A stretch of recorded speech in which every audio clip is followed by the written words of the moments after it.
is I'd like to thank you and Jessica, Mike and Jessica, for having us do this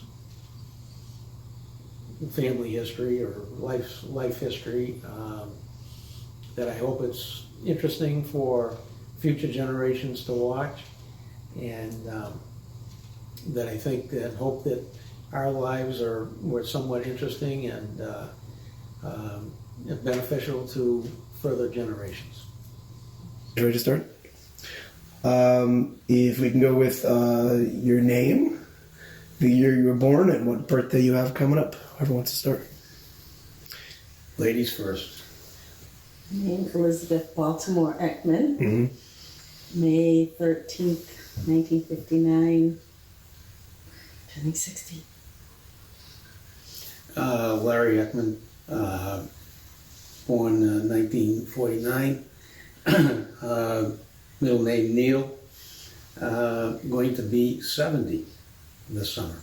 Okay. How do you feel about turning 70? I feel great about it. I'm looking forward to it.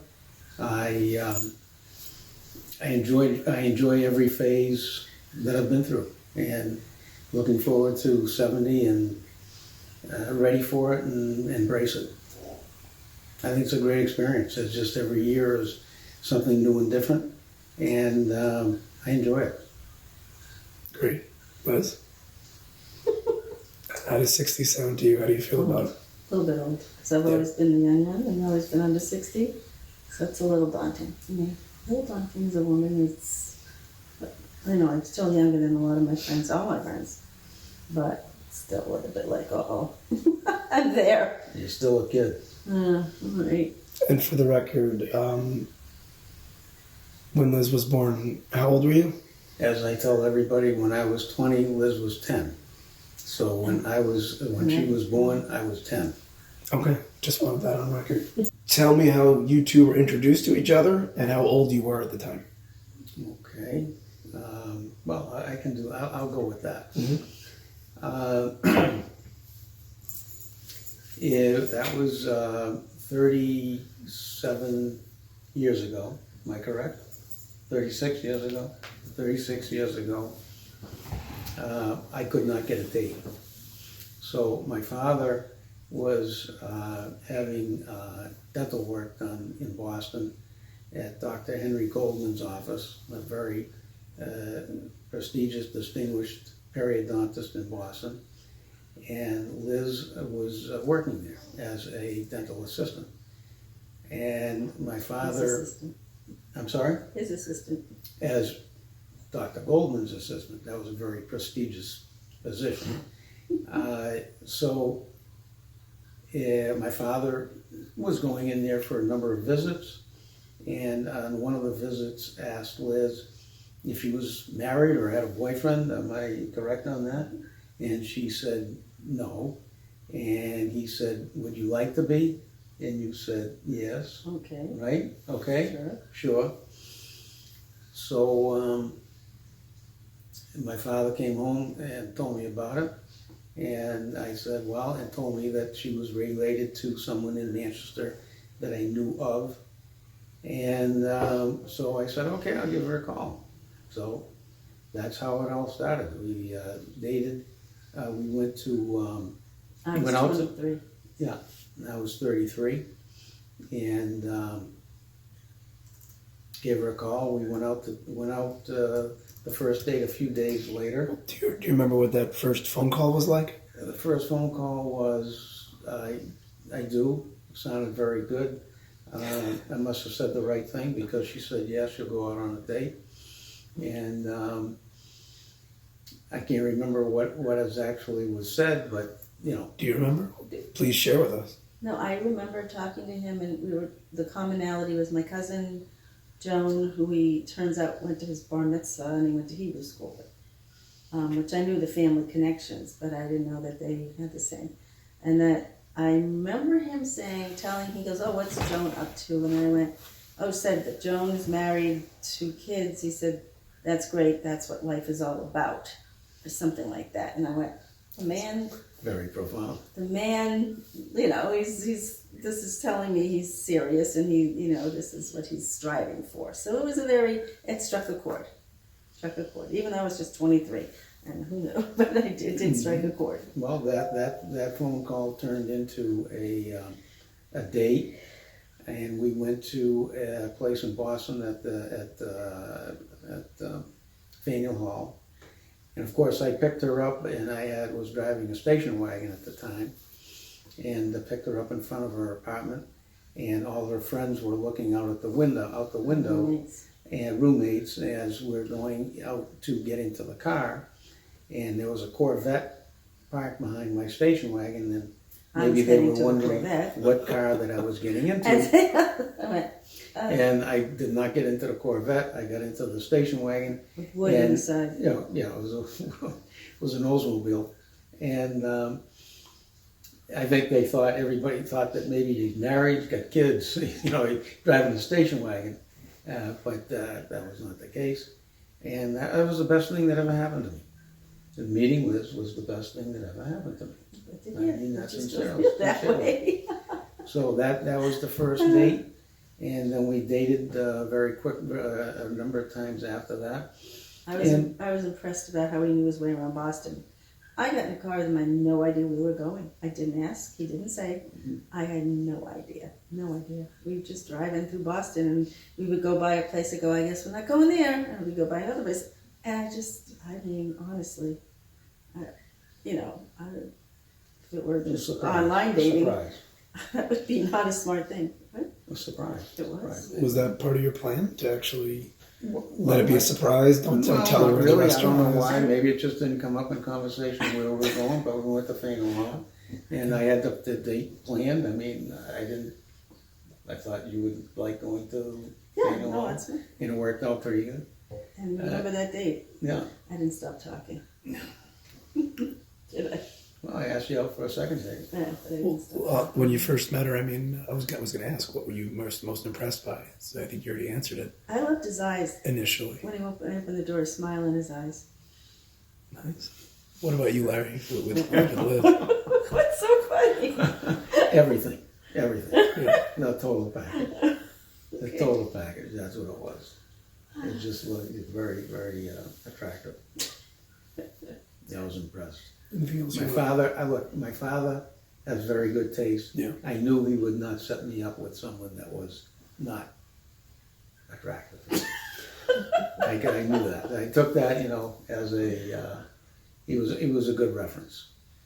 So fast forward, and we waited a long time to get engaged, which was 2 months. I thought that was a long time, but 2 months was about Didn't the see right it time. coming. Didn't see it coming. No, hey, look, when you're ready, you're ready. So you didn't see it coming, but No, what was your thought when you saw the ring? There was no ring. You didn't do rings.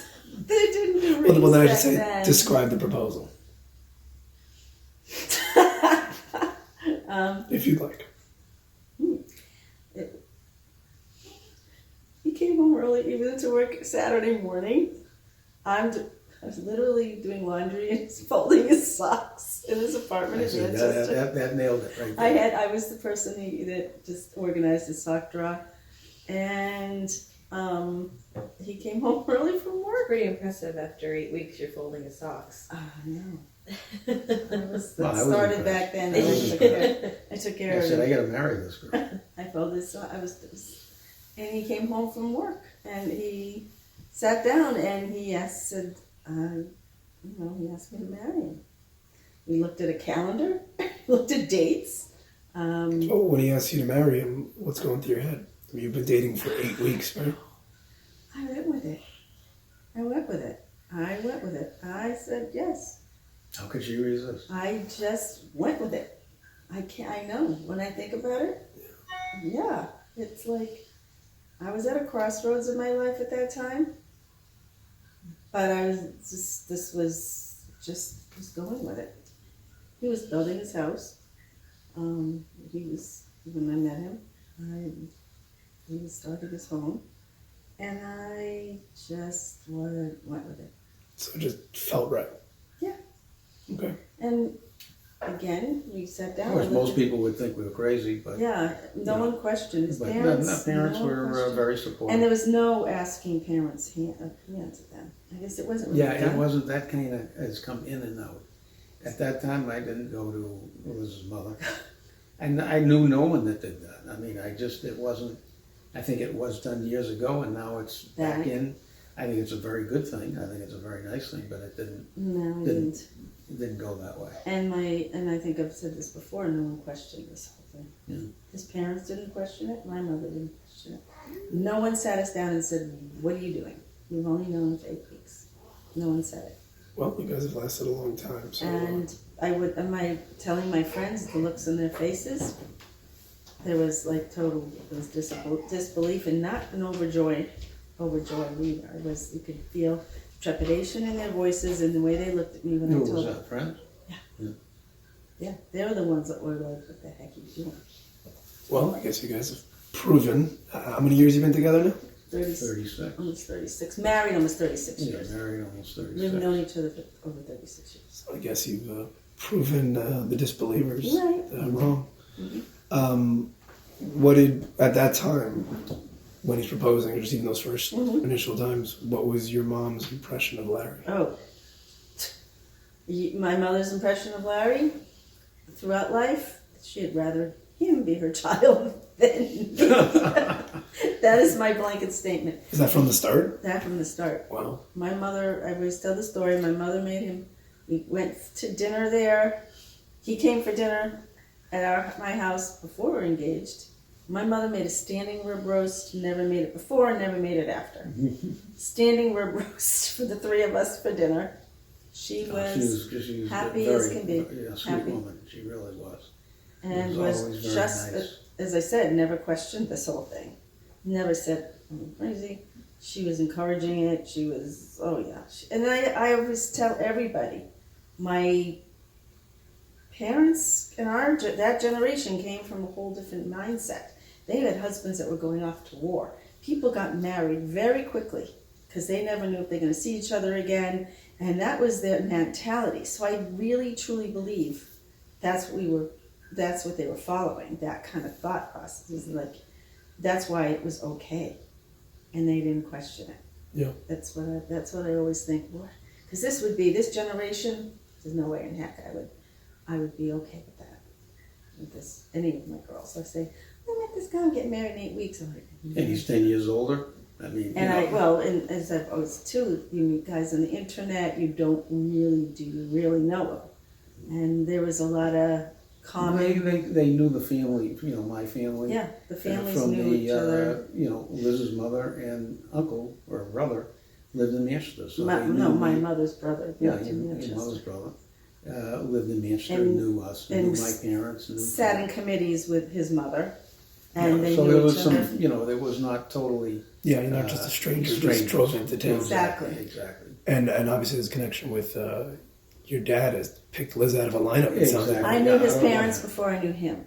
I knew both of them because they were patients, Wow. and I knew them before I knew him. That's right. Both That's parents. scary. So what did they think of Liz in the beginning? Oh, they thought she was great. Thought she was wonderful.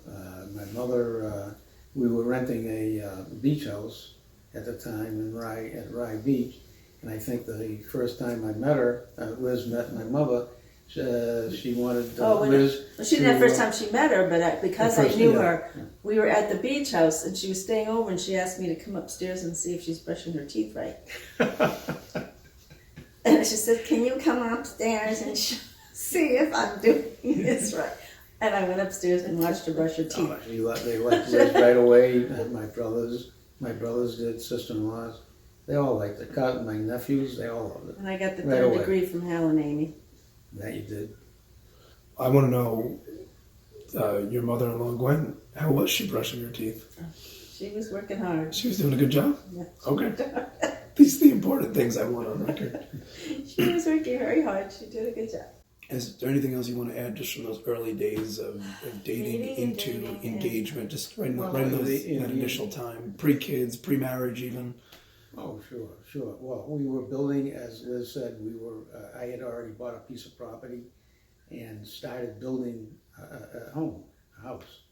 And of course, when I met Liz and we were going through the process, we changed the design of the house to make it more of a family house. And so she was involved in that. And, we finished that house, moved in. It was, we enjoyed living out there in Amherst. And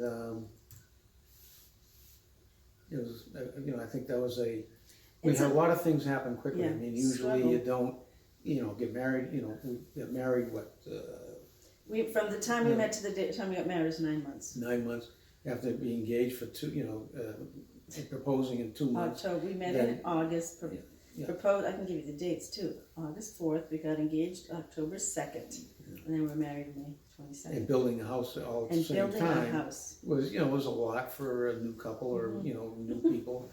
And, but it went smoothly and it was a great experience. Strengths. It sounds like if you guys were able to do that from the beginning and make it last, you must have had a good yin and yang to Well, those sort of, decision making or just those big project type of things. Yeah, those are big things and big decisions and we made them together.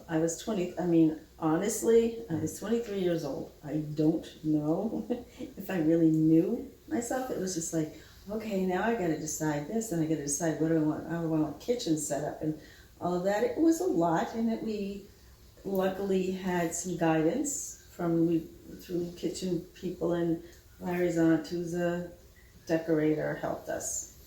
I was not happy about that at first because I really didn't want, my idea of a decorator is that they come in there and they're telling you what to do and they're not asking you. Yeah. And I didn't want anybody coming in here and saying, well, this is what you're gonna do. And I'm like, I had a problem, but she was good. She was great. She worked with us. Yeah, we worked, and she did help that because it is daunting to be doing something like that. Yeah. So. And because you guys talk about months and days. For the viewer at home, what year are we in right now? We met in 1982. Okay. We met in August of 82. So we're talking about 82, 83. 1982, the house was started that fall, and we worked it through, and we moved in a month before we got married. And so you're about 23 and 33? Yes. Yeah. I turned 24 a week before our wedding. Okay, and so what was your wedding like? Any stories from that? Anything we should know for those of us that weren't there? Our wedding was a daytime wedding in Manchester Country Club for 125 people. 2 o'clock in the afternoon. The funny thing was I had all my family came and stayed at my house.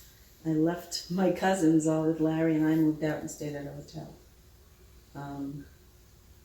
And yeah, it was a beautiful wedding. It was a beautiful day. I almost got hit by my head with a golf ball, but that's fine. Yeah. That was we were taking pictures outside, and it was fun. Four. Four.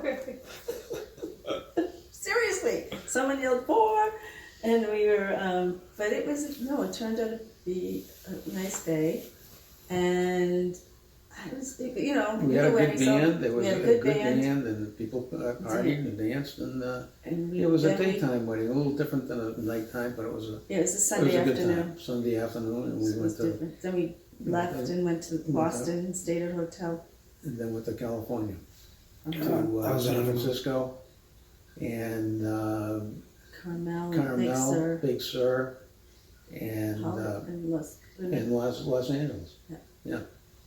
We'll come back to your adult life, but I want to go to your childhood for a little bit. What was it like growing up as kids? Help us to envision that setting and that feel of your childhood. Youngest of 4 children, only girl. There was like 4 years between all of us, my brothers and I. So I was daddy's little girl. My dad was a hairdresser in Chestnut Hill, Mass. I grew up in Brookline, Mass. I was born in Boston, grew up in Brookline.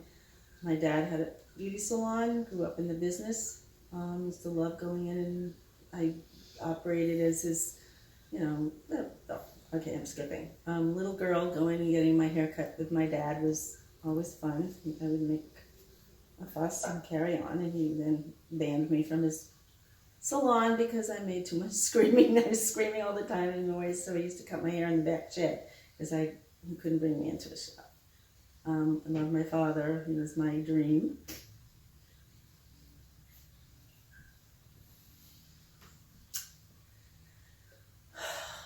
My favorite part of childhood was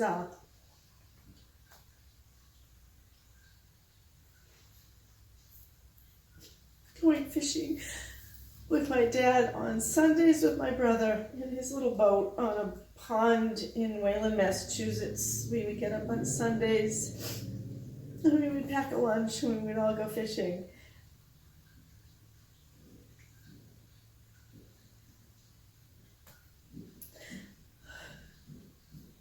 And then we would afterwards go pick up fresh produce and bring it home to my mother. Did you eat the fish? No. You They were bring- little fish. We threw them back. We would not eat them. They were little pikes and little things. And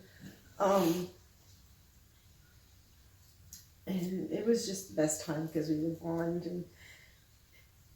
And my dad thought his little 13-foot Penyan boat was the, Queen Elizabeth. And it was always like, do not move and do not get in that boat until I tell you to, that kind of thing. Captain. Captain Scuba.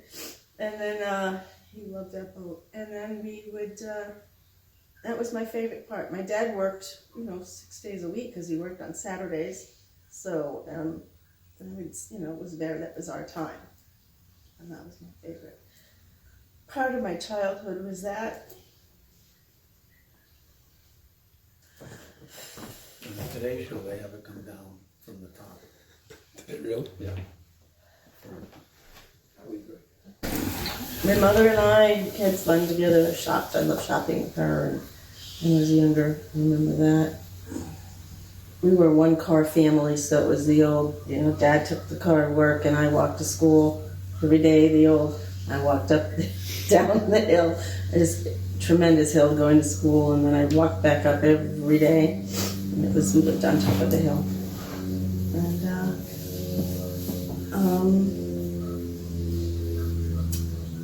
And, as far as my siblings go, we had fun. We used to play football in the house. I remember that. I used to use my slipper as a football, and my parents would go out In the house? in our house. Oh. When they weren't home. And my slipper was the football, and everybody would be tackling each other. Huh? And they taught me baseball. I was always out hitting baseballs. I was out in the street batting Yeah, your practice. family were big Red Sox fans. Yes, we were a big Red Sox fan. It was the religion in our home. My other favorite child is my dad taking me out of school. Opening day every year, he would show up and ask that I be released so he could take me to opening day, and he would go to Fenway Park and get scalp tickets, and we would go sit, and I would start with my peanuts outside, and we'd go in there, and I would end up with my hot dog. I don't know if I did hot dogs, but I always did peanuts, and I would do some type of ice cream. That was my thing. But it was every year, and I always be like, never knew when opening day was, so I never knew when he was going to show up. It was this kind of thing that I never asked, but I just loved the surprise of him coming to take me to the game. And so that was always really cool, really cool. Because my siblings were such big age differences, we never took family vacations. The only time I did was my brother that was above me, Richard, and I would go with our parents to the Cape weekends with some other cousins, and that's the trip I remember. But our biggest trip was always to Washington, D.C., where our family was, in Chevy Chase, Maryland. So that was always our big... I never can say that all six of us ever went anywhere together, ever. I can't. My oldest brother was gone when I was 5. He went off. He was going to college. So we weren't all growing up together. How often would you make the trip to Maryland? Oh, 3 times a year, 4 times a year. Wow. Even more. My other favorite memory is Passover. My cousins would come in from the Chevy Chase. That was my favorite. Loved it. They would Your Aunt call it Priscilla's Aunt Priscilla and her family, and Uncle George. They would come in, and it was the best. They would make fresh gefilte fish. My uncle would make homemade horseradish on the stairs. But when they came in, it was always fun. It was always a good time in our house. And I loved it because I loved when the house was just like hustling, and the cousins when we were all sleeping in the floors, and it was fun. It was a lot of fun. How did you like school? Did you? What were your memories when you think back to I being a went kid to in a school? school it was called Driscoll School. It was a building that was kindergarten through 8th grade. I loved elementary school. I did. I liked it. It was fun. It was a lot of fun. And I had friends and the kids in the neighborhood. It's the typical kids in the neighborhood. We were all out playing all day. I had a park attached to my house that you had to go up a hill to, Corey Park and Corey Hill Park. And I used to, that was my summers. I'd spend the day that was my summer camp in the early years. I'd go up there for the day, and I was a park counselor, and we would go in the morning and hang out, then go home for lunch, and then come back in the afternoon if you wanted to. It was fun. Did you have, when you were a kid, did you have hobbies that were like unique to you, or was it pretty much just playing with the kids in the neighborhood? I did ballet. I think I did my ballet classes when I was young. I always did ballet. And I took piano lessons. And I didn't start singing until in high school. I started singing. Did you love those things, or they were just kind of something Piano to do? was piano. It was like the old, I'm playing. We had one, and I'd be playing, and my mother would have a timer, and I'd go in like this, and I would turn the timer, and I would do this, and I would turn the timer, so it would just that's what I'm walk away. I didn't love piano, but I did love to sing as I got older. I loved that, but Great singing voice. I don't know that anymore. Thank you. And you will now sing us a number, please. No, thank you. No, I'm just kidding. And then ballet, I love that. But I could never do my dance recitals because it was always Mother's Day. And every Mother's Day we used to go to Springfield, Mass. to see my other aunt. My mom was one of 7 children. And every Mother's Day we would go to Springfield. So I could never be in my dance recitals, ever.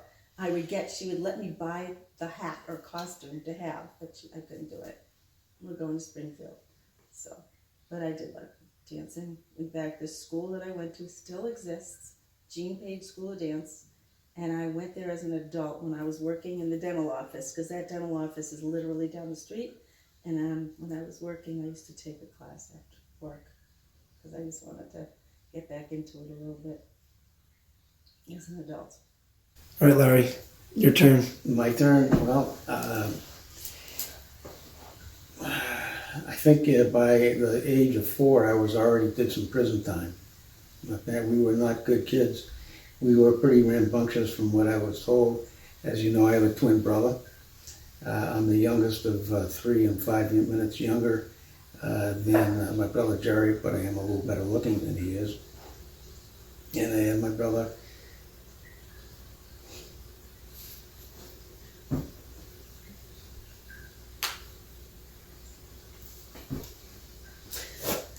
Your turn. Mm.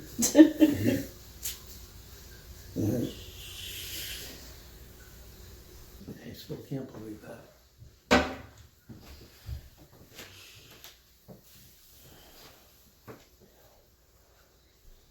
That was tough.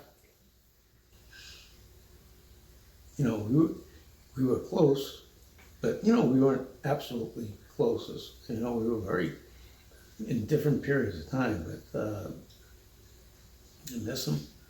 And he's an older brother. You look up to him, and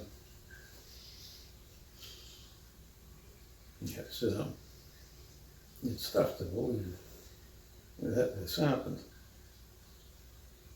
You miss so much. We moved into our house on Weld Hill Ave. I was 3 years old. Harold was 6. And it was a great neighborhood. There was many kids in that neighborhood. They were all the same age. And we played out on the street all the time, riding bikes, going to each other's house. This is all I knew, but I thought it was a great place to live. And, having a twin brother, that we spent a lot of time together. And of course, my older brother, was Harold. He loved baseball. He played baseball. There was a vacant lot in the neighborhood, and he was a good athlete. And Gary and I, not so much, but we did play. And but it was a great experience living on Walnut Hill Ave. And as you know, my grandparents, I'm a very lucky guy. I had great grandparents on both sides. My grandmother, my father's father died in 1945, so I did not know him. But my mother's parents, John and Rebecca, used to come and visit. They had 3 daughters, my Aunt Sylvia and Aunt Eleanor, and they would go to every weekend. They would come to visit each daughter. They came to Manchester every 3rd weekend and spent the day with them, and they were great. So the early years up to, we'll say, into grammar school. School was not my favorite, but well, we got through it, and we gave my parents, some challenges, both behavioral and scholastic, but we made it through. They were supportive in anything we did, and so my early years were, I have great memories of it, and I enjoyed grammar school and the high school years. I loved high school. I loved every bit of it. I had a great time. I had great friends, and and I'm still friendly with a lot of the people that I went to high school with. And that whole experience was, I wouldn't do it and have done it any other way. And I enjoyed it very much. On Thanksgiving and Passover, all my cousins would go to someone's house. It would either be in Manchester in our house or my Aunt Sylvia's, and I really enjoyed my cousins. They were most of them were all my age, and very, everybody would get together, and there were a lot of parties. There were a lot of celebrations and a lot of dinners, and we spent a lot of time at each other's house, and that was a positive thing. And we did that. I remember driving to Boston, to my Aunt Sylvia's with my parents.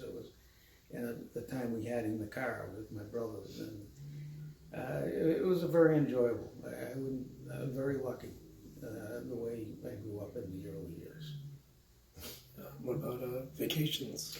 Vacations, we went to, my mother and father tried to get some culture into us. How'd that work out? It maybe didn't work out the best, but you got to give them an A for effort. They took us to different museums and tried to, different art galleries and different places around New England, and tried to instill in us some of that type of culture, and some of it sank in, not too much, but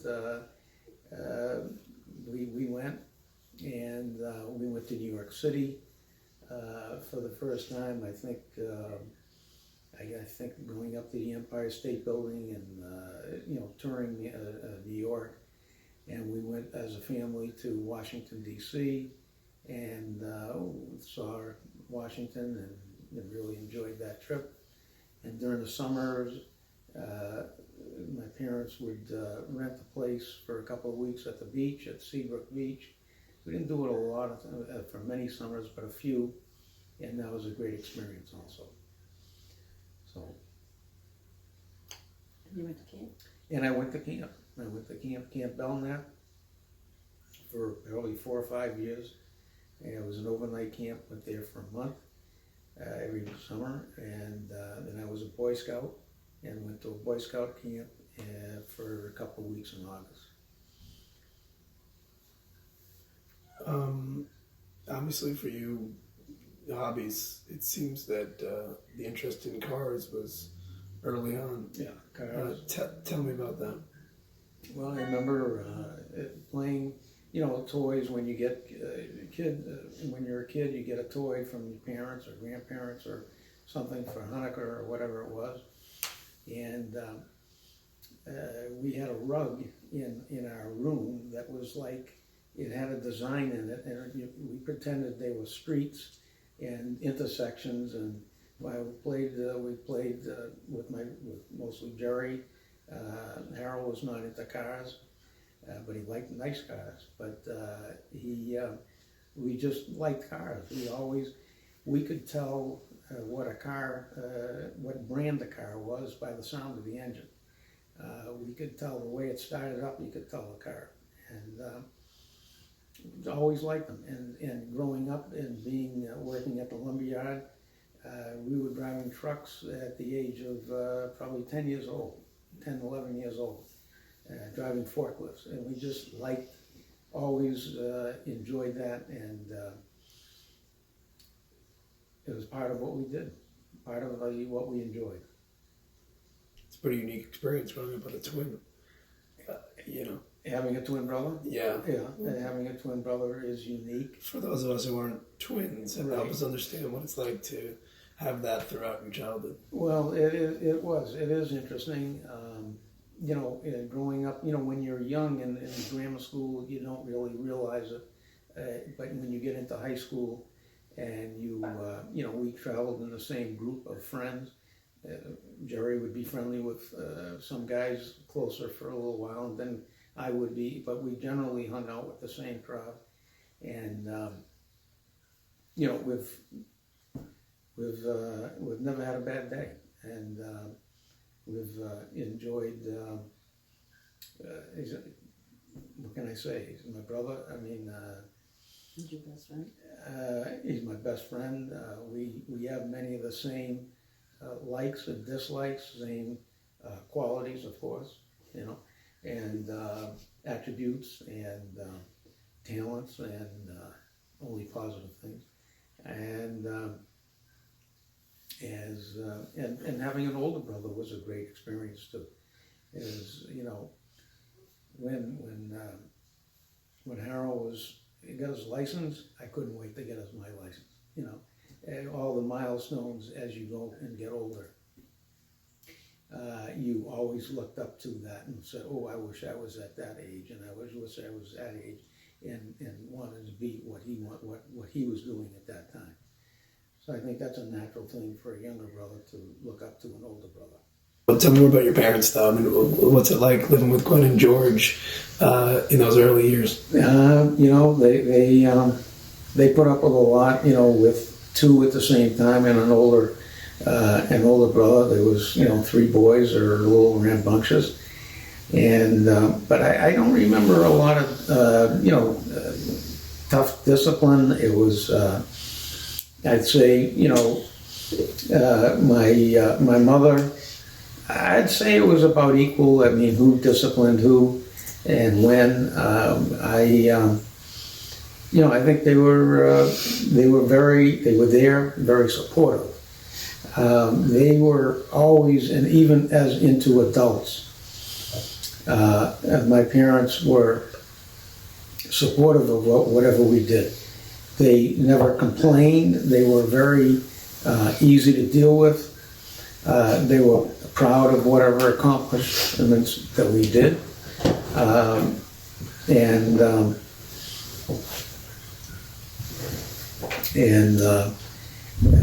They were, they never judged.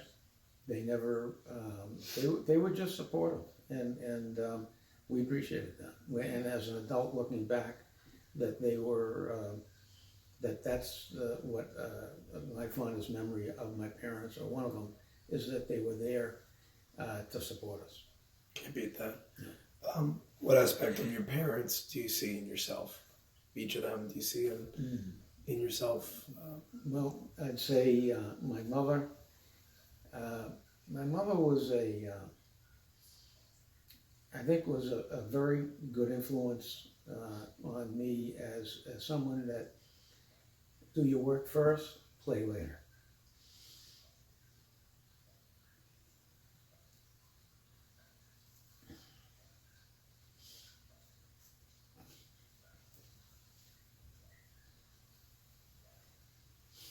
And what-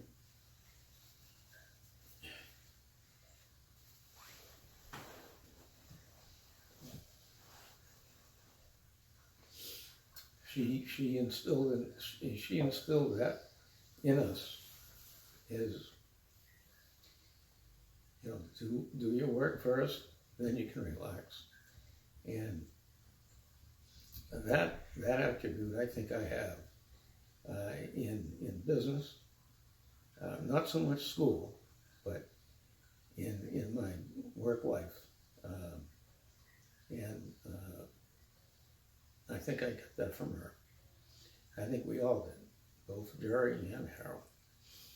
And of course my father, I mean, you know, he came, you know, my father came from a family that was, they didn't have much money.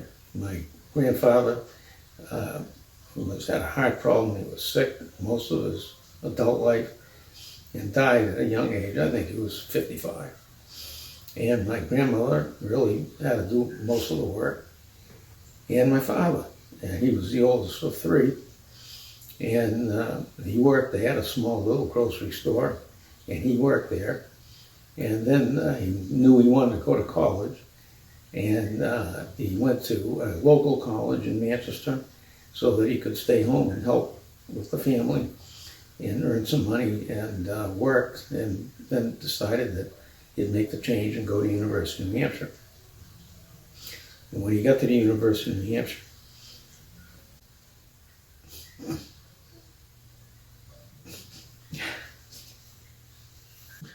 oh my God.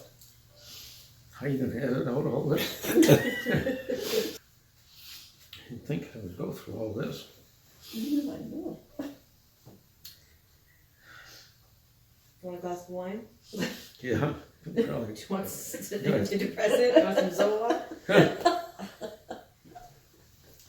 Jeez, I tell you, the way my parents did this, they didn't work it out. They didn't work it out. Yeah, I should go back into makeup. Get the... Me. But so when he got to UNH, the first thing he did is got a job raking leaves.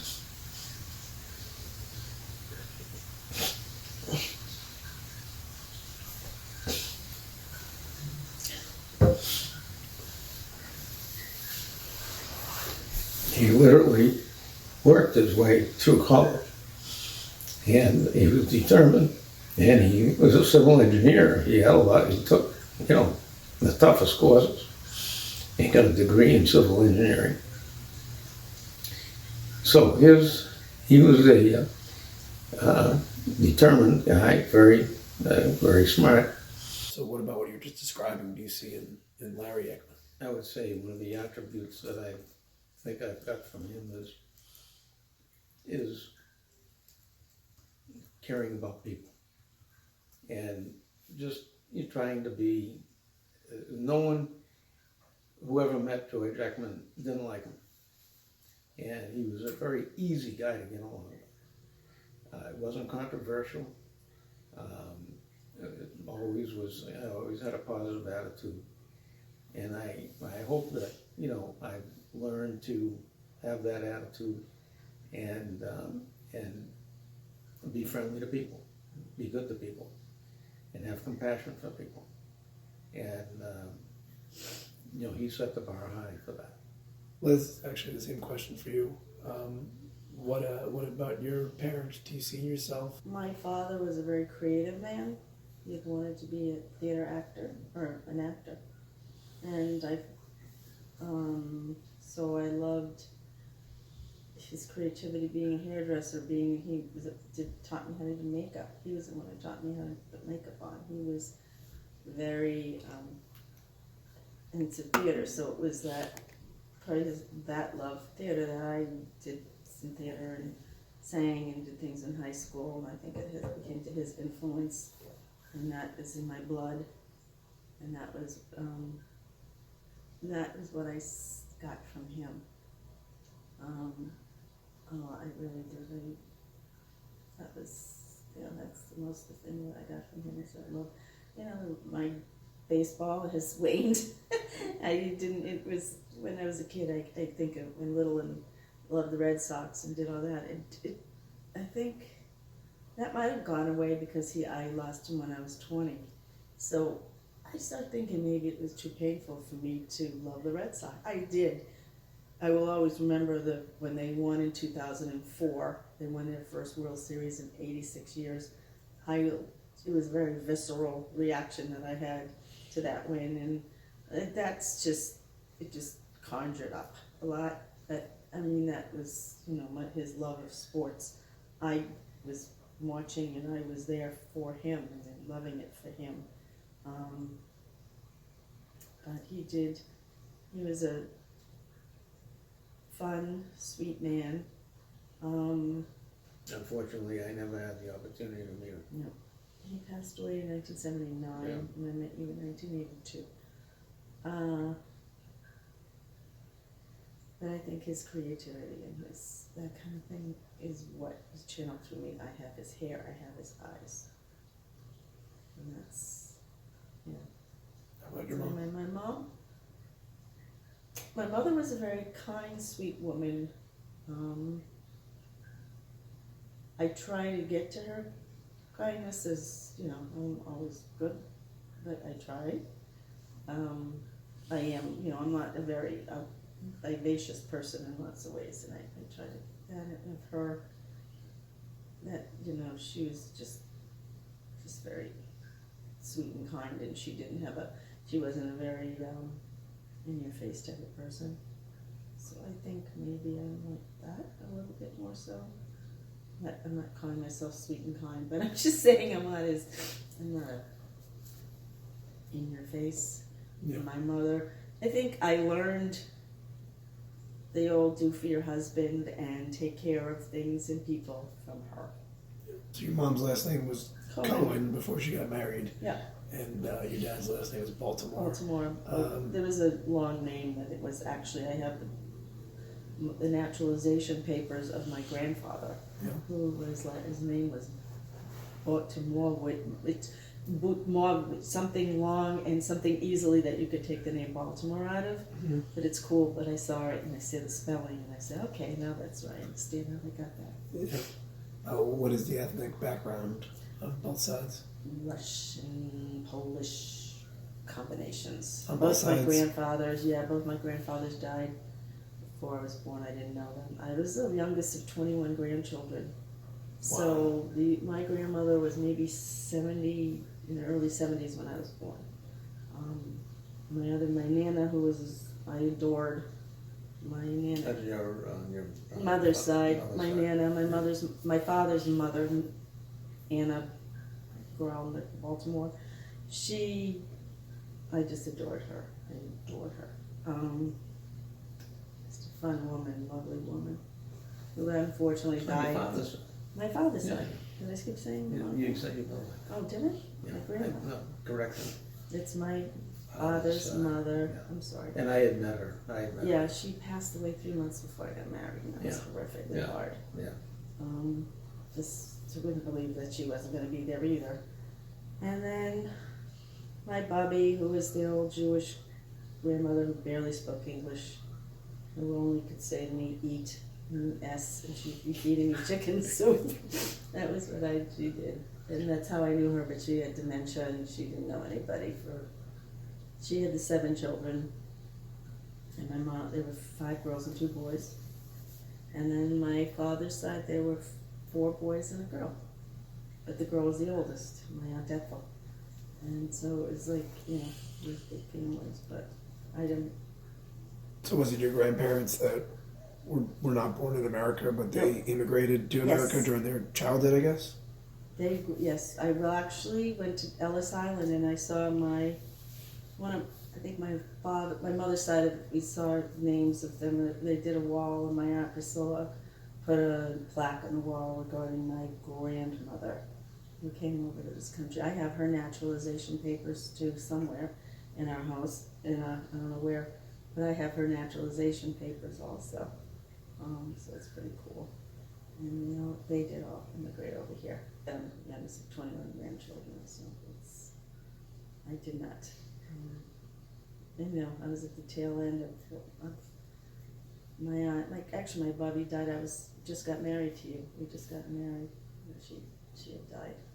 So She was you lived 96. you lived in a world of just everyone's older. Yeah, significantly older. exactly. And I All didn't like it when I generations. was a kid. And I didn't want to be, you're the baby. I don't want to be. But now I'm happy. I'm the baby. That was always the baby. You're the baby. You can't do that because you're the baby.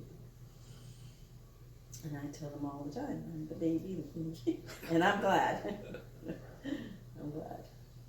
Larry, about your family's background, I guess you have the story behind the Ekmans. The other side is Sandler, right? Yeah. And my mother's side, my mother's I was born in Lawrence, Mass.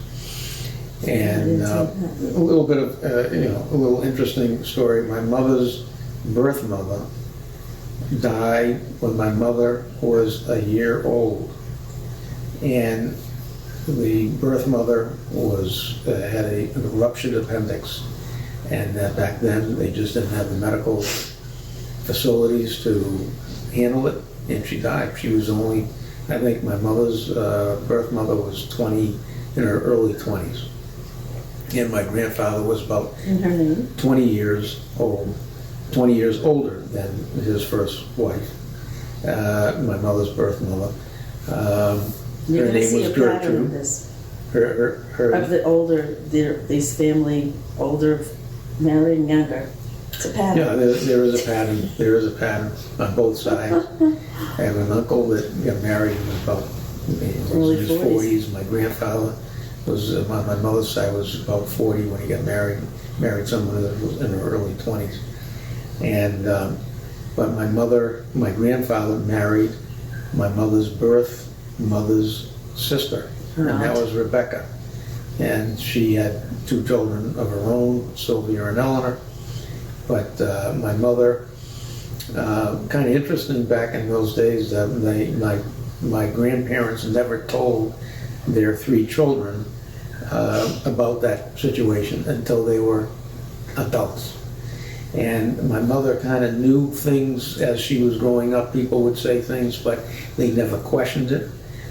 My grandmother Rebecca, which would be really my mother's aunt, who raised her as a daughter, and they had a great relationship. My mother and her mother were very, very tight, and her father. She looked up to my grandfather as just worshipped him. And they were in the shoe business. He was in the shoe business, and they were pretty successful. They were pretty successful and lived a very, very nice lifestyle, had very nice homes. But the Depression came, and that was, they had, as everybody did, lost a lot of money. And my grandparents did too, but they came back. And my mother was able to go to UNH, where my parents met. And my mother, as she always said, she went to UNH with 1 dress, 1 coat, and 1 pair of shoes. And but she went, and they were able to afford to send her to college. And then my grandparents went back into business, and they were very successful the second time around, and lived a very, very nice lifestyle. So. Great grandparents on both sides. My father's mother was just a sweet lady also, and she lived in Manchester, and we saw her quite a bit. And she was, her name was Rose Ekman, and I have many very fond memories of staying at her house as a kid, and staying at my grandparents in Lawrence and spending weekends there, and I have many, many great memories from that. Yep. Great experience. And Very lucky. Great. Are you also Russian and Polish in the background? Yeah, on my father's side is Russian, and on the mother's side, with Russian background. What's Liz like before Larry, high school times? Well, it's the fact. When I was 15 years old, my father was diagnosed with cancer. High school years were hard. So, and I had good friends. I had a high school sweetheart that helped me get through it, but it was not the best time of my life at all. No, my brothers were all pretty much not in the house. And my brother Richard was in college. My brother Robin was around. And then my other brother was gone, so I was in the house and dealing with all of it. And it was, no way around it. It wasn't the best time. Yeah, your father was sick for 5 years. Yeah. That's a tough thing to deal with. And then so as I said, I had my first love in high school, and that kind of helps soften the whole situation. And I had my friends, and I, did what I needed to do. Did sang in high school, choirs. I loved that. I did theater more so in elementary school. I was always in the school plays. And so I started singing in elementary school, and then in high school I was in choirs and things, and I was always, and I danced. I think I still was dancing. I'm not sure if I was still dancing. I don't think so. I tried to make the best of those years, but it was a really trying, very, very trying. So unfortunately, I can't say that it was the best time at all. I can't look back at that and think that it was great, because it was not. It wasn't. Well, it seems like you followed that and then you met Larry, so what's better than... That was beyond, but those years, unfortunately, weren't the best. Believe me, I met a nice guy, and I was with him, and it was a good thing. Yeah. What about even like right before you met Larry in your early 20s? Is that more the same, or were you able to... I was 20, so I was going through stuff, and I had a serious boyfriend before Larry. So, and I was, I was going, went to dental assisting school, became a dental assistant. It just precipitated the whole meeting of him. And I lived in an apartment with friends, and that was all fun. And it was nice, and enjoyed that time as much as you can. And then I met him, after I was working my second job. I had one job in Kenmore Square, and right next to Fenway Park.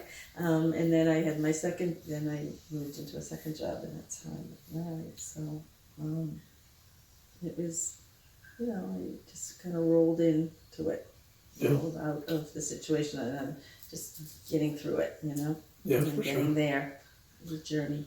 Well, high school, as I said before, and I'll say it again, it was a great experience. I enjoyed it. The school part I was not that a big a fan of, but the social life and the experience of going to high school and the friends that I met, and And can we just say that you dodged being arrested, being put in jail is amazing? well, it's been had a couple of occasions that happened, but we can go into detail if you like. But mostly it was all good fun. It was we with a bunch of guys, we probably pushed the limits in a few times, in a few places, in a few circumstances, and we still laugh about it and talk about it today, and still get a kick out of it. Some of the things that we did in high school were not you wouldn't want your kids to do. Okay, but we did, and it was in good fun. No one got hurt. No one got. It was just, I think, typical teenagers, maybe pushing the envelope a little bit. And but we had, we were good kids, but we liked to have a lot of fun, and we did. And we ran, the group of guys that I hung out with and girls. We ran the school. We were in charge. I must say. And I'm still friendly with the high school people that I went to high school with, and but I did work on Saturdays, but in summers, I worked every single summer. When we got out of school, I went to work, and the day before school started, we worked every single summer. Most of the time at the lumberyard, but I did work one summer at a different place, sweeping the yard. It was a block company, and driving a dump truck. And then into college at the Harvard of the North, Keene State College. Jerry and I went there, and again, had a great time in college. I still see friends that I went to college with. It was I can't say anything really negative about it. It was a good experience. You almost loved college. I didn't drop out, but I took a semester off and went to Europe with a friend of mine, Gary Stern, who I went to high school with. He went to a different college. I still am friendly with him and see him to this day. And we went to Europe, and then I decided that I would go to Israel instead of going back to school in September. And my parents weren't too happy about it, but I told my parents DW. That's what we used to say on many times, which is an abbreviation of "Don't worry." Well, I'll graduate, and my mother said that I'll be there with bells on. And the day that I graduated, walking down with my cap and gown, there was my mother with a bell ringing a bell. It's on video. It's on a video, and I can prove it. But I knew that I was going to finish. It took me a little longer than what was supposed to, but I did finish, and glad I did. And so that's the high school. Those are high school, college years. They're just fond memories and great experiences, and I wouldn't have done it any other way. After I graduated, I came right into the lumber business. That would have been 1973. You graduated in 73. 73. Jerry was graduated a year before I did, and he went to work for IBM. And it was his first job was in Franklin Lakes, New Jersey. And he worked for IBM for maybe 3 or 4 years. I came right into the business after college, and my father simultaneously. Well, let me correct that a little bit. Jerry and I was in the business first, and then Jerry came in very shortly thereafter, maybe 6 months. He left IBM and came into the business. And simultaneously to that, of Jerry and I coming into the business, my father walked away from the business. He was 54, we were 24. There was 30 years difference between us. And that transition of that, it was just spectacular. Couldn't have been any smoother, easier, better. And I take my hat off to my father for giving us that opportunity without second guessing anything that we did. He had confidence or took that risk that we would do the work to get it done, and it worked out that way. He was not looking over our shoulder, but we proved to him pretty quickly that we could do it. And so that transition, it was a key pivotal time, and it went as smooth as silk.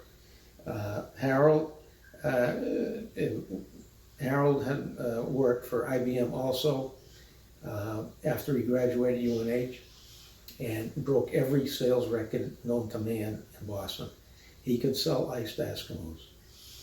He did not want to go into the lumber business with us. He was that type of guy. He wanted to be his own boss. And after he left IBM,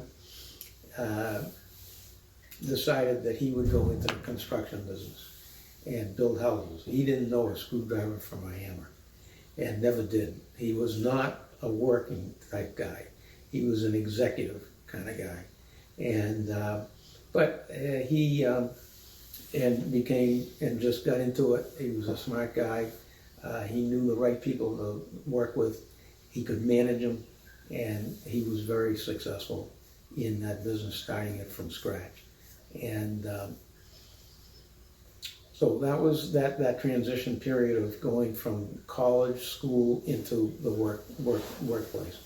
And for about 10 years I dated, on and off, no one really seriously for, quite a few years, but I was so concentrated on working that it was Saturdays, Sundays, it was early in the morning, it was late at night.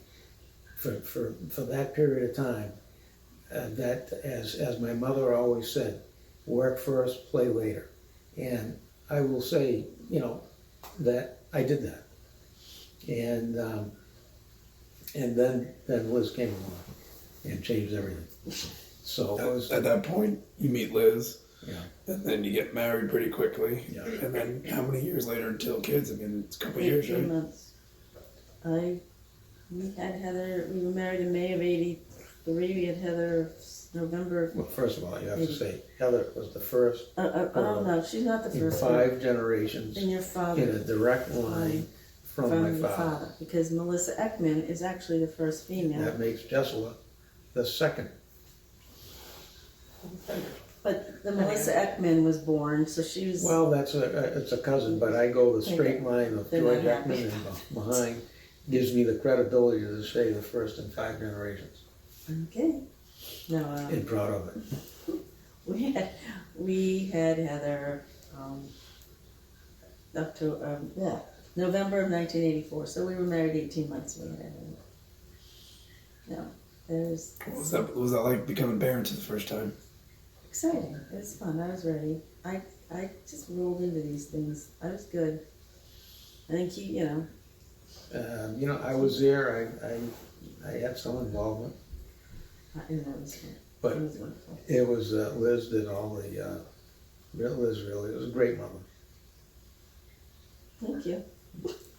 I've said that many, many times. And then we had Jessica 2.5 years later on May 14th, 1987, and we went into labor on my birthday. And I had her an hour, I had her just 2 hours later. But And every year on your birthday. she's the gift that keeps on giving. If that keeps on giving, for sure. Well, we had a lake house up on Lake Winnipesaukee that we had that house for about 13, 14 years. And when Heather was born, she She was one when She- we bought the house. Heather was 1 year old when we bought the house. And we spent summers up there, and the kids spent summers up there. They probably don't remember much of it. But we had a lot of great family times up on Winnipesaukee. And that's where I was the night before I went into labor with Jessica. That's right. It was my We were- birthday, and we were in Lakewood, Minnesota. We went up there for the day, and the next day. That was our baby moon. The next day was here That comes night. Jessica. That night I went to labor. And, the kids were, great, typical, baby girls, growing up and in the early years. But then when they started going into school and having friends, it was a great household, I recall. There were always kids coming over, friends coming over. Okay. And growing up, in the house, always friends over. They were going to a friend's house and involved in sports and dance and different things that kids get involved in. Heather's theater. Heather theater and Jessica Dance. with dance Competition dance. dance competition. We used to go to quite a few of those, and Tell us about your enjoyment of those. I enjoyed every minute of it. I enjoyed every minute of it. When he was And awake. when I was awake, I enjoyed every minute of it. To explain a dance competition, you sit there for 5 hours, and your kid maybe come on hour 4. You're waiting and you're waiting, and so it's a long event, and you watch their team compete, And they dim the lights, right? this. During the performance. So. Oh yeah, very prime nap time. Yeah. But, And you it know, was the old, she's coming on. but when high school years were, you know, typical teenage high school years for both Heather and Jessica. Heather, you know, there were two different people, two different experiences, but I think overall good experiences. They both had boyfriends off and on that, you know, was part of going through teenage years, and they were, I think, good kids, and you know, we lucked out. There were, you know, as a few little minor things, bumps in the road, but for all concerned, but very minor. And in the overall scheme of things, I think it was a very successful high school, and then college was the same for both girls. A great experience going to Muhlenberg, and a great experience going to Providence Johnson and Wales. Loved going. And you know, visiting and going and doing as those high school years, high school and college years. I think they were, you know, it was great being parents of teenagers and going through that with as parents raising teenagers, which can be extremely challenging, but it really wasn't. My life evolved as the kids, because when they started school, I started working in the elementary schools as an aide, and I would substitute, and I would be in the schools, much to their chagrin. I mean, they were little, they probably didn't mind it, but then I kept it going throughout their years. I was kind of around through their middle school years, and then in high school, I was always substituting in the office in their high school, and I was around, so I kind of grew with them in terms of growing into their different stages and learning, you know, being around teenagers and being around that time, and I enjoyed it. I'm sure they did not, but I did. I'll tell a story about Jessica. I was in the office, and Jessica calls me, and she's talking to me. I said, where are you? She goes, I'm down the hall. I'm not coming in there. Because she did not want to come in the office. She doesn't want anybody in there seeing me.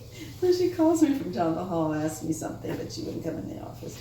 And then I went into the next stage of my life working with preschoolers, and it took me a long time to acclimate to that age group, because I had been so entrenched in the high school years. But it was,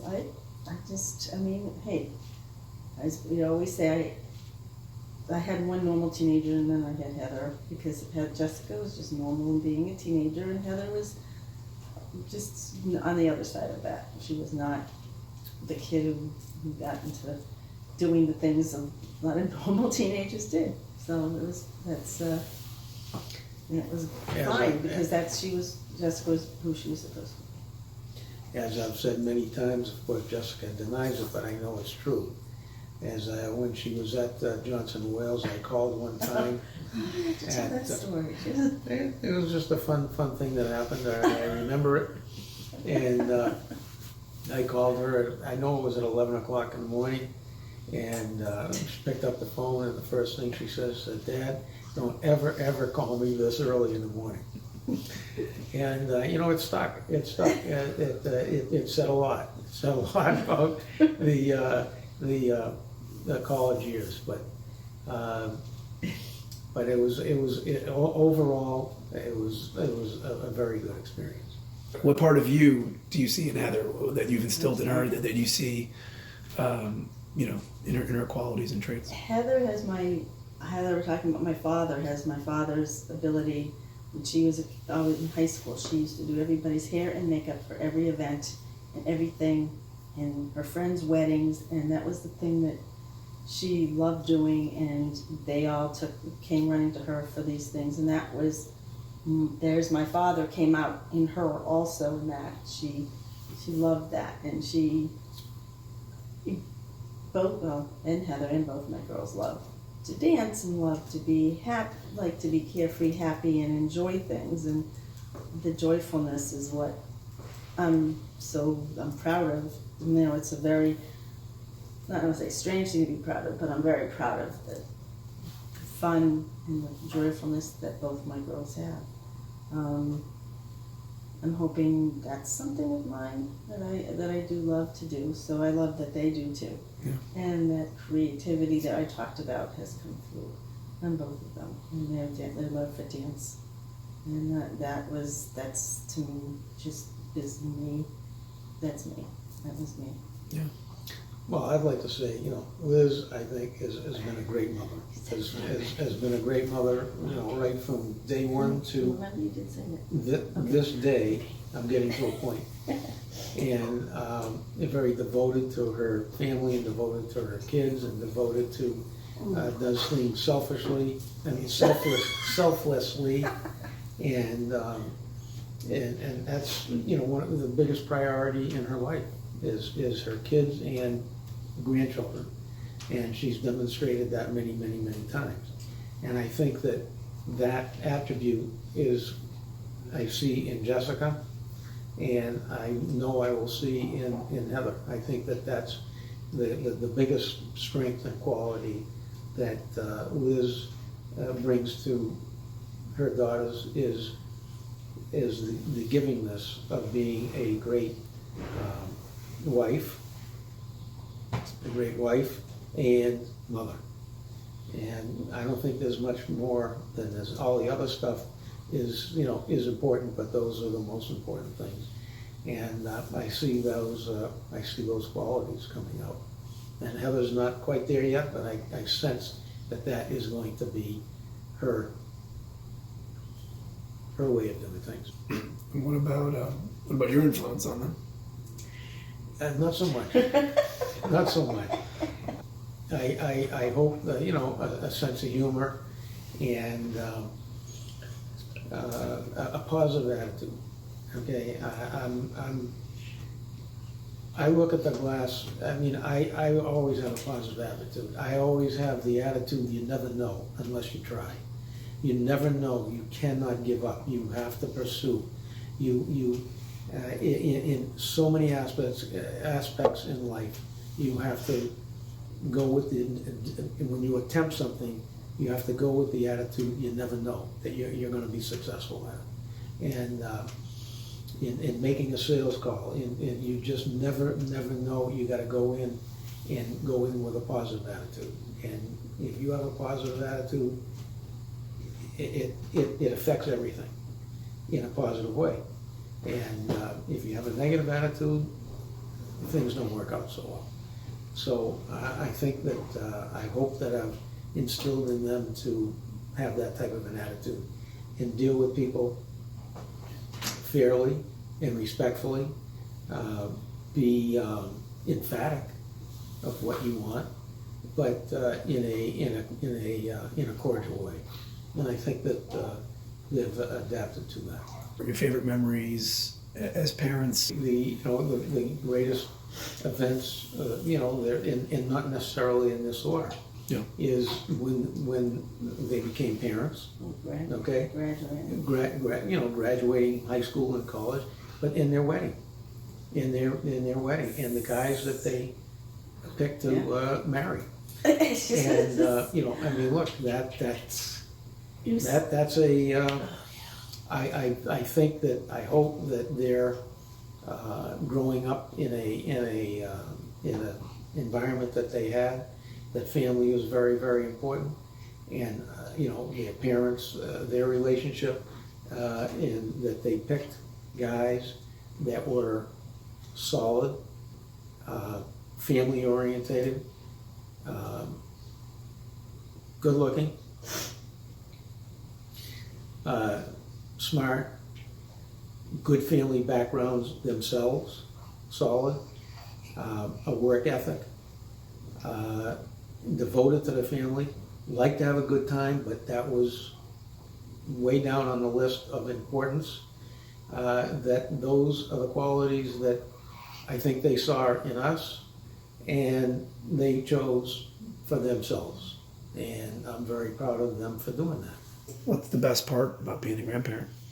Well, I think I mentioned this to you a long time ago is, yeah, of course, for any parent, it's the best part of being a parent. Is That's why you have kids, so That's yeah. why you have kids. Well, you can have, so you can have grandchildren. But I always said I am the grandparent that, like, for, you know, the fact that I doubly feel blessed that I'm able to be at this point, because then I look, because of who I am and the fact that my dad never got a chance to be a grandparent.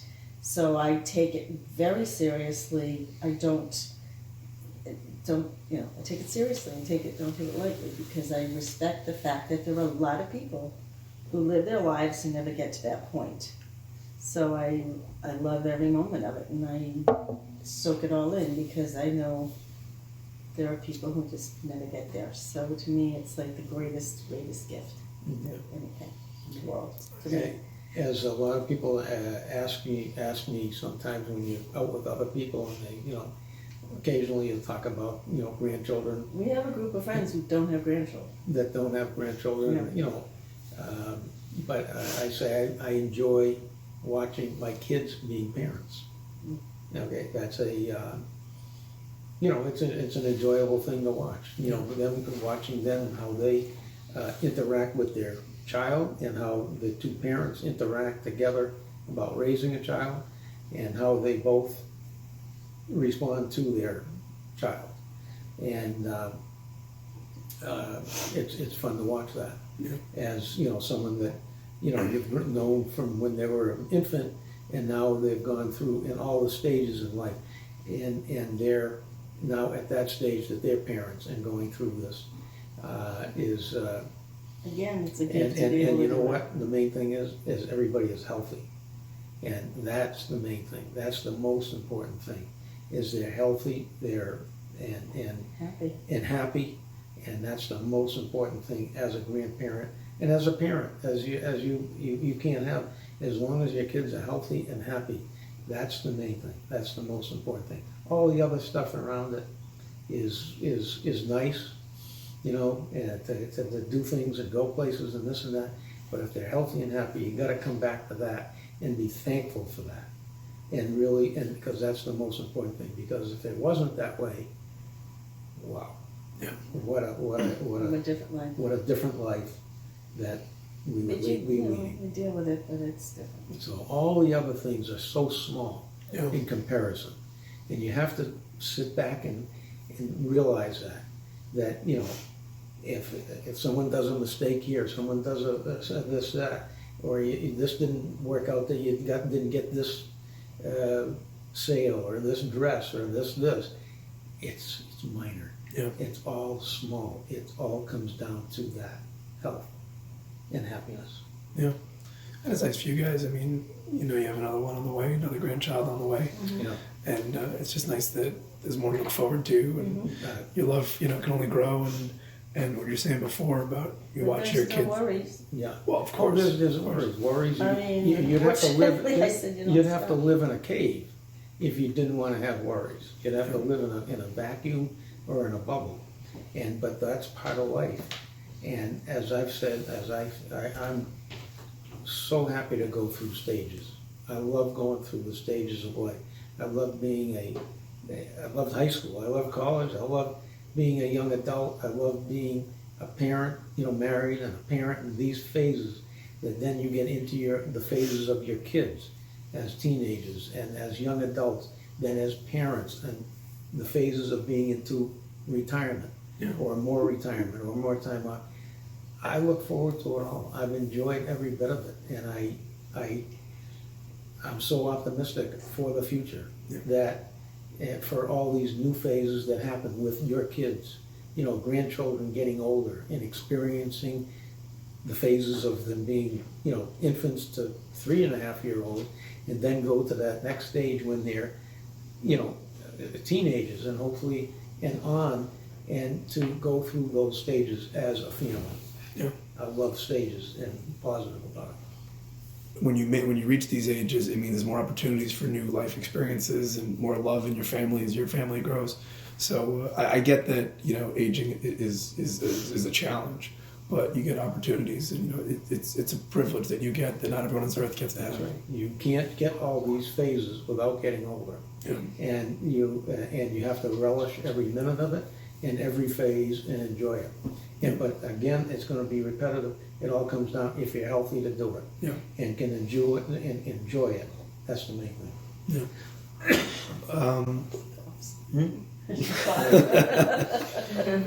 Yeah. Yeah, as I'm, you know, wheezing my way through this. When you guys look at your life, look at the history of it, any part of it, what are you most proud of? I'm most proud of the two kids that I have and the people that they've become or are, and what their lives are, and proud that they're, as I said before, the husbands that they chose, how they're raising their kids.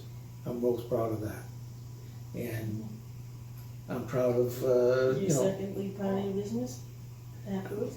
I'm proud of my business. I wouldn't call it proud of it. I mean, it's Proud of what you've achieved? it's achieved. It's not, it's nothing. Yeah, It's been- you could. Yeah. You should be proud of the success it is. You have to have some pride in It's that not. because It's it could have gone any other way. it's been okay. I mean, I've enjoyed it. That's the most thing. I mean, I've enjoyed doing what I do.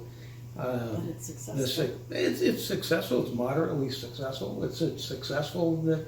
I mean, how do you rate success? I mean, how do you rate success? Do you rate it as monetarily, or do you rate it as something that you've I think enjoyed you have doing? merit. Your business And- has a right. The fact that so many people do business with you, they have can want to do business with you. I think that's something that they have a lot of respect for you. That's the word. I don't know if it's the word proud or. Do you feel fortunate that things have, you know, worked out I successfully? feel fortunate that that it's been. It is what it is. I feel fortunate that way. Okay. I feel fortunate that I'm very satisfied with what we've done, Yeah. and have no worries for the future. Okay, as far as what's the word, stability or the lifestyle that we want to lead. I Yeah. have no worries about that, and And not everyone gets to experience that level of comfort and That's security. You know? that's right. It's a secure feeling, Yeah. but it all comes down to, when you look back of all the years that you worked, that you enjoyed what you were doing, and you had some moderate success. I mean, there were, some years were better than others. We've all had that. But overall success, when you look at the whole scheme of things, it's been good. Yeah. It's been okay. It's Okay. been fine, and been able to provide, for the basic necessities of life. What are you most proud of when you look back at your my life? girls. Yeah. My girls. It's my biggest accomplishment.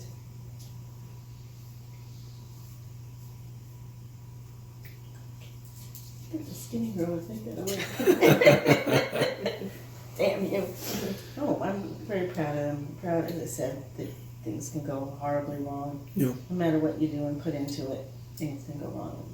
And they're both it's just been that they're in my life and they want to be in my life. They don't push me away. They want me there. Is a wonderful thing because so many parents have kids, but then sometimes the kids don't want them. So they're just kind of like, you see more of that when all my friends, their kids want them around. It's very different in my generation, my parents, and that I have still a role in your lives. I trust that they're doing their thing, but they want me, and that just means a lot. You guys have been married for a long time now.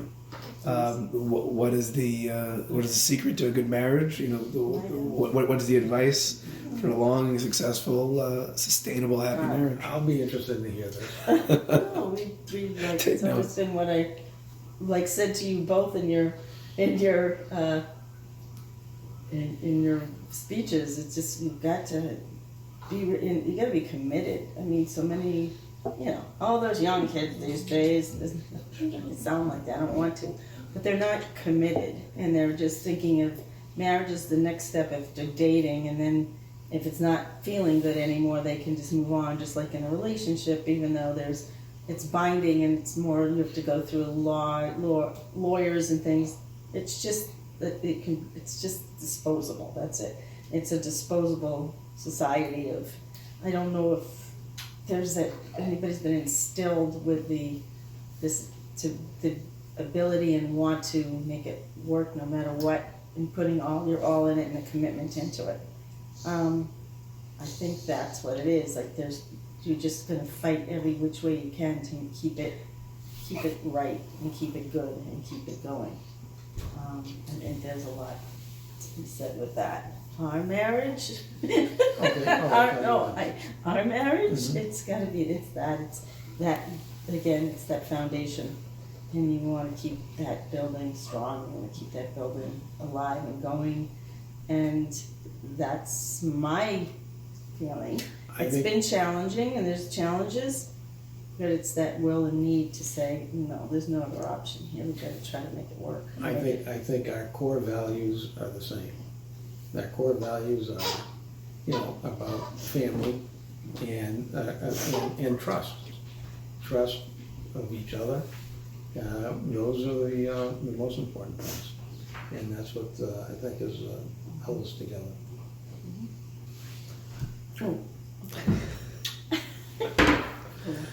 What advice do you have to the next generation of your family? What are your hopes? What are your advice for advice the is drink future? a lot. I mean, it's, Drink heavily, No. steadily. No. No.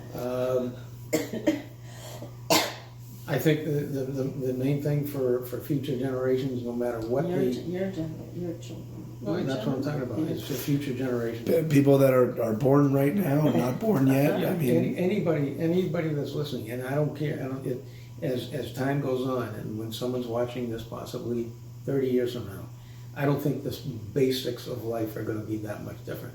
Everything around it is gonna be different for sure. Will Trump still be president? Take that.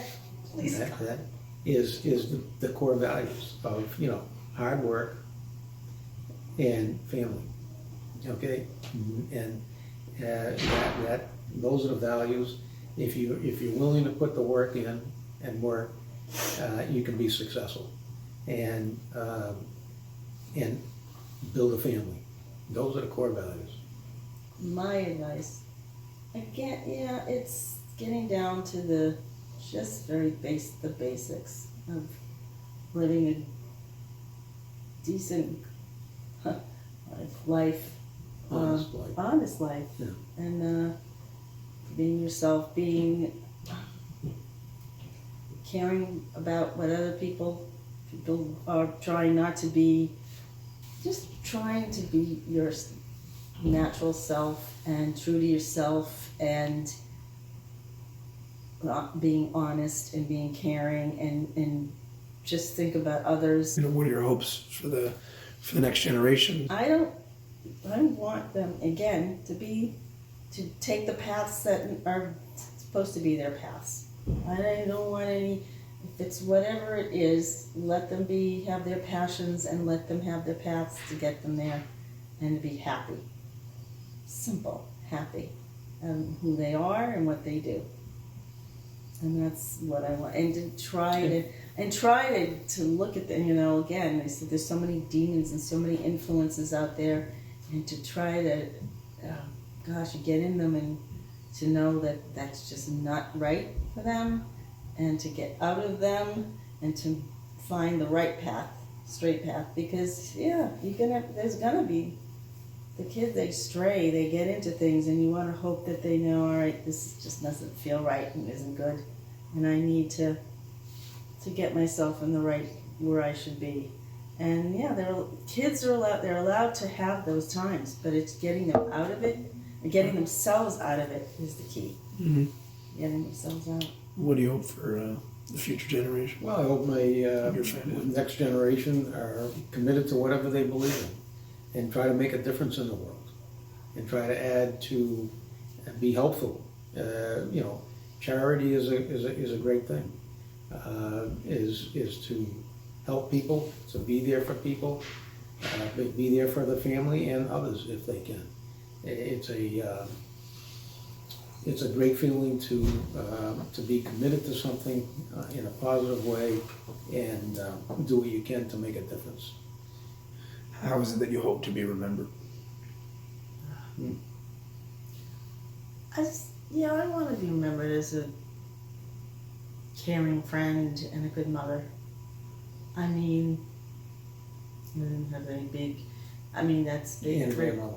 Oh, grandmother. Okay, yeah, and grandmother. That's simple. Yeah, same here. How are you spending your time now? What piques your interest at this point in your life? Well, Should I start? I can start with that. I'm at 70 years old. I still do a little bit of work, which is more or less, as I've said to many people, it's like a hobby. Okay, it's been my whole life, I guess I could say, has been a hobby, is what I do. And Because you love I've it. never considered it to be work. People say they go to work. I've never considered it that. And so that's part of my hobby.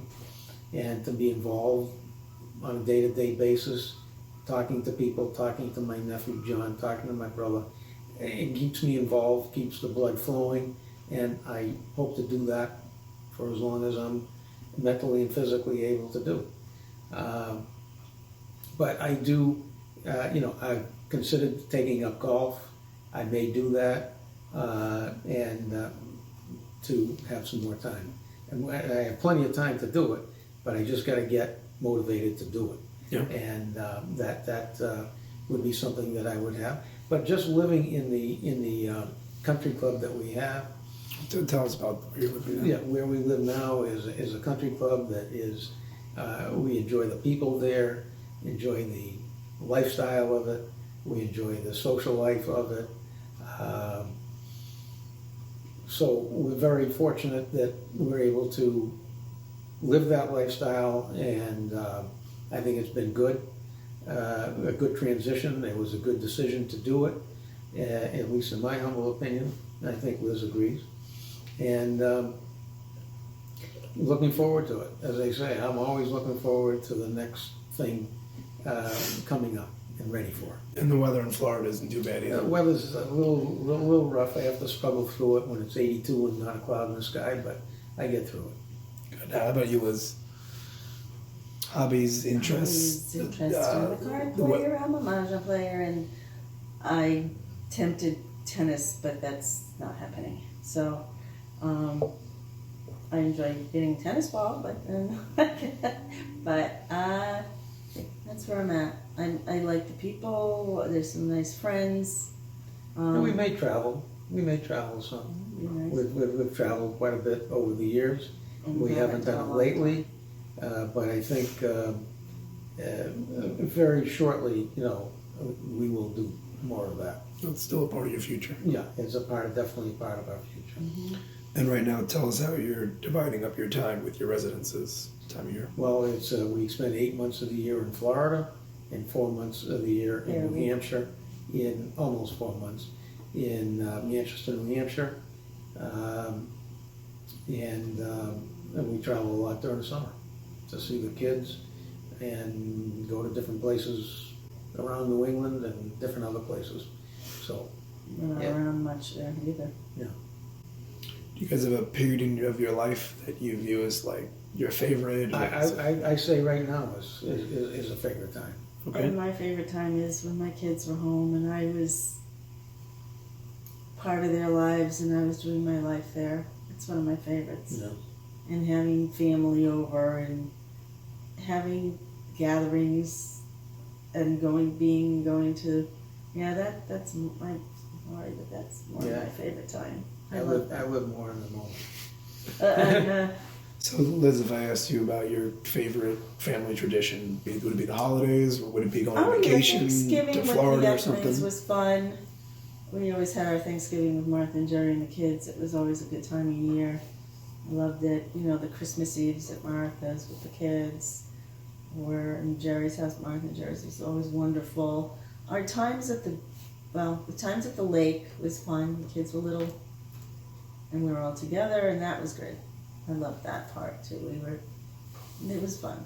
I loved that. Just the kids were young, and we had a good time. We had loved our boat, and we would go out, and Jessica was on a boat at 2 weeks old when she was born because she was a spring baby, and we just threw her in a snuggly, and off we went on the boat. And she survived. So we, and I like those days a lot. I really do. I'm sorry, it's not now, but it's then. I like right now. I like, Like coming now. up to New York to visit. I like to, get together in the summer. We get together, when you come to Florida. I just like the present. I like where we are now and going forward. I like the other stuff too, but I'm happy at the moment of time that we're doing something. The traveling you guys did as a family, That Or whole Disney thing, World. visiting my parents with the kids when they were younger, some great memories, I think, for them, and great memories for my parents, and great memories for us. And our family And- trip to Disney World. And the whole family entire trips to, Ekman. the whole Ekman family went one time. I think there was, Yeah. a group of us, a whole bunch, and then other trips to Kids, Disney. we took the where- kids to Puerto Rico. We've taken the kids to Grand Cayman. Grand Caymans, I Bahamas. look forward to a trip that we can all take. At some when our grandchildren are old enough to enjoy it, to go Disney to World. Disney World or go wherever everybody wants to go. As one big group, I would love to do that. Now we had to do it in a minute. I'm looking forward to this summer when we're going to be on Long Island and renting a house that everybody can be together and enjoy and watch and do that. That to me is what I enjoy doing. To me, that great. matters more than anything. Yeah. Loving having everybody together under one roof. anything else? Did I say enough about the son-in-laws? There's always time for that. Say it. I'll just keep. Thank you for the opportunity. Sure. Should we now do we get the job? You know what? Don't call us. We'll call you. Oh, great. I'm ready to You'll be thank hearing you from now. us by We'll then. write a thank you note for That was great.